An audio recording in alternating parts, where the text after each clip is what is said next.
Durant les années 30 et 40, les efforts de paix se poursuivent entre les nations et le redécoupage des frontières a bien lieu avec des accords pacifiques, d'échange ou d'achat de territoires et autres négociations commerciales.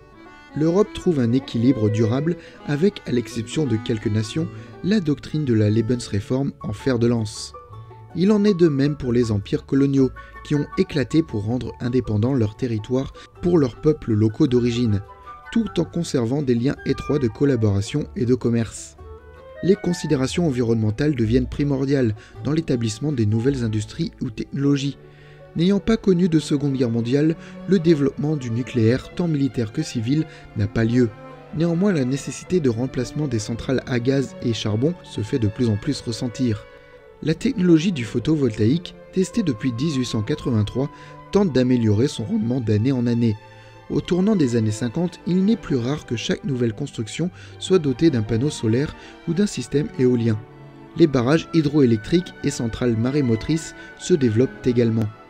En URSS, les habitants ne peuvent que constater que les voisins européens réussissent considérablement mieux dans leur doctrine de partage et de communauté que ce que n'arrive à faire le communisme soviétique, censé à l'origine proposer des choses similaires.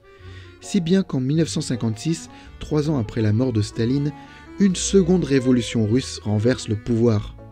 L'URSS éclate en une vingtaine de nations, dont la Tchétchénie, le Daghestan, mais aussi l'immense territoire de Sibérie avec ses différents peuples asiatiques comme les Yakoutes, Evenks, Bouriates et une vingtaine d'autres peuples réunis sous une nouvelle bannière qui devient indépendante de l'est de l'Oural jusqu'à l'Extrême-Orient.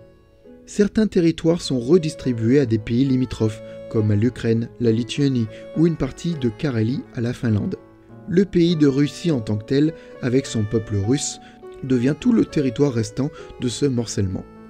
50 ans plus tard, à l'aube du XXIe siècle, le monde est transformé par rapport à ce que l'on connaît. L'absence de Seconde Guerre mondiale ou de guerre froide a permis d'abréger ou d'éviter nombre de conflits meurtriers.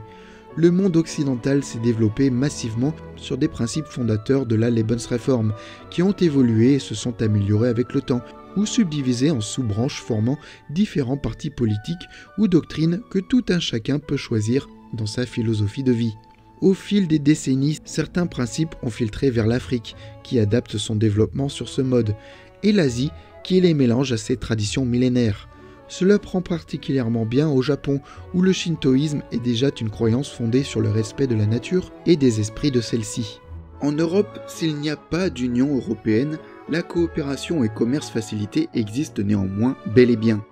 De plus, certains pays s'unissent pacifiquement au fil d'accords et de compromis en des fédérations plus puissantes économiquement, comme l'Autriche avec l'Allemagne et le Liechtenstein au sein de la fédération germanique, chaque pays gardant une certaine autonomie interne au sein de la fédération. De même que pour la Ruthénie 3 nations, unissant Pologne, Lituanie et Ukraine. La Flandre rejoint les Pays-Bas pour former les Provinces-Unies, alors que la Wallonie entre au sein de la puissance française.